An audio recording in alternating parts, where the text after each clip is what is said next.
অন্তর্গত সুন্না জিলাবাড়ি কল্যাণপুর এপিকি যৌথ উদ্যোগে আয়োজিত আজকের এই বিশাল সমাবেশের সভাপতি উপস্থিত আছেন পাশায় ছোটপুরের নন্দিত জননেতা টাঙ্গাইল জেলা বিএনপির বারবার নির্বাচিত সভাপতি পরিচ্ছন্ন রাজনীতিবিদ সাংবাদিক নেতা রাজপথের সাহসী নেতৃত্ব বাংলাদেশ জাতীয়তাবাদী দল জাতীয় নির্বাহী কমিটির সম্মানিত ভাইস চেয়ারম্যান বাংলাদেশের আপসীর নেত্রী বিএনপি চেয়ারপারসন দেশনেত্রী বেগম খালেদা জিয়ার আইনজীবী আগামী দিনের রাষ্ট্রনায়ক তারেক রহমানের অত্যন্ত ব্যক্তিগত সহকর্মী এবং আইনজীবী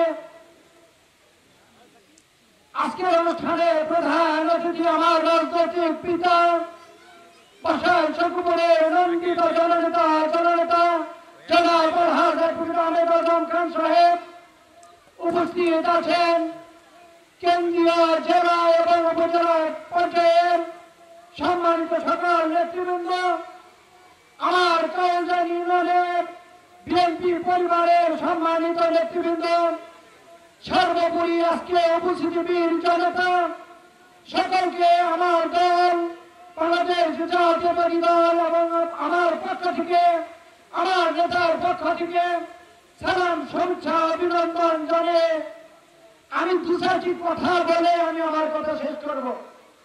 আজকের এই উপস্থিতি প্রমাণ করে আমার নেতাকে ভোট দেওয়ার জন্য আমার কাউন্টার সহ জাতীয়তাবাদী আদর্শের মানুষগুলো আজকে জনসভায় আপনাকে আপনার বক্তব্য শোনার জন্য উপস্থিত হয়েছে প্রিয় নেতৃবৃন্দ। আমি বিশ্বাস করি অতীতে যতগুলো জাতীয় নির্বাচন হয়েছে এই শূন্য কেন্দ্রে এই ইউনিয়নের এই অঞ্চলের মানুষেরা এই কেন্দ্রে 80% ভোট দিয়ে তাদের সিটের বিজয় অর্জন করেছে। তাই আমি আমার মানুষদের কাছে ভোট চাওয়ার জন্য দাঁড়াইনি, আমি দাঁড়িয়েছি আমার এই মানুষের কিছু আকাঙ্ক্ষা আছে, সেই আকাঙ্ক্ষার কথা 1 মিনিট আমার অভিভাবকের কাছে তুলে ধরার জন্য। আপনি জানেন কাউন্টার ইউনিয়নের চতুর্দিকে নদী দিয়ে বেষ্টনী, এই নদী ভাঙনের কারণে হাজার হাজার মানুষ ঘর ছাড়া হয়েছে, হাজার হাজার কৃষক তার জমি ছাড়া হয়েছে। গত 17 বছরে আমার এই মানুষের দুঃখ দুর্দশা লাঘবের জন্য গত সরকারের পক্ষ থেকে নদী ভাঙন প্রতিরোধের জন্য কোন ব্যবস্থা গ্রহণ করা হয়নি। তাই আমি বলতে চাই, আপনি একটি কথা বারবার বলেন, আমার জন্ম হয়েছে বাসালের মাটিতে, আমি বড় হয়েছি বাসালের মানুষের দল, বাসালের আলো বাতাসে।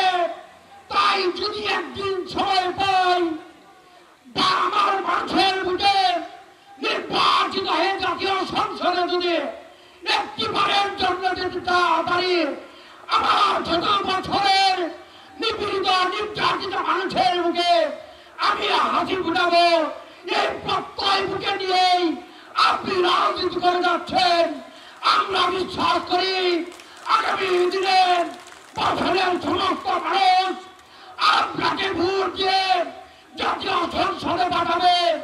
আমরা এটাও জানি আল্লাহ যদি আপনাকে এমপি করে আপনি মন্ত্রী হবেন, সেই মন্ত্রী পরিষদের সদস্যের কাছে আমি আজকে দাবি করছি আমার কাউন্টারি বাসিন্দারা নদী ভাঙনের মধ্যে আর না পারে, এই দাবি আপনার কাছে করতে চাই।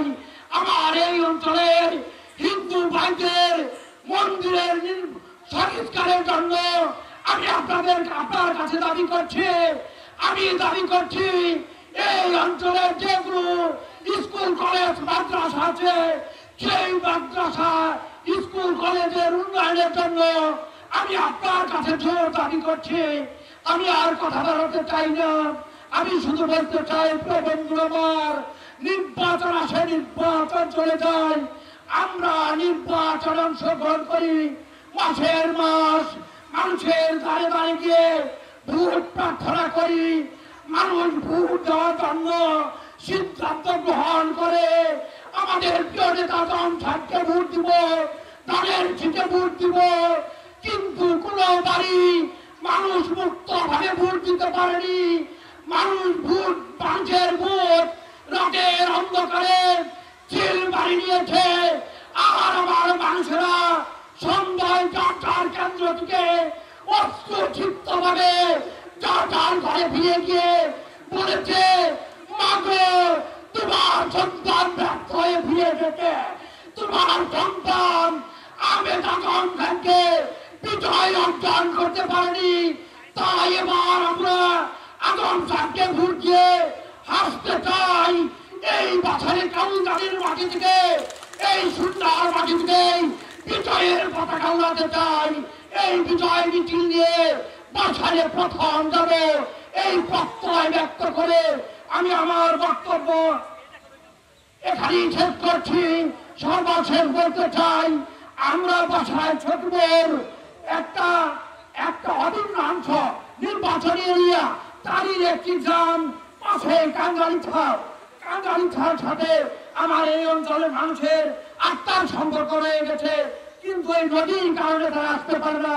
এই নদীতে একটি ব্রিজ নির্মাণের জন্য আমার নেতার কাছে দাবি করছি। ধন্যবাদ সকলকে, আপনারা ভালো থাকুন, কল্যাণের সাথে থাকুন। বাংলাদেশ জিন্দাবাদ, আমার প্রিয় নেতা জিন্দাবাদ, জিন্দাবাদ, আমার এই সোনার মানুষেরা জিন্দাবাদ। ধন্যবাদ সকলকে, আসসালামু আলাইকুম।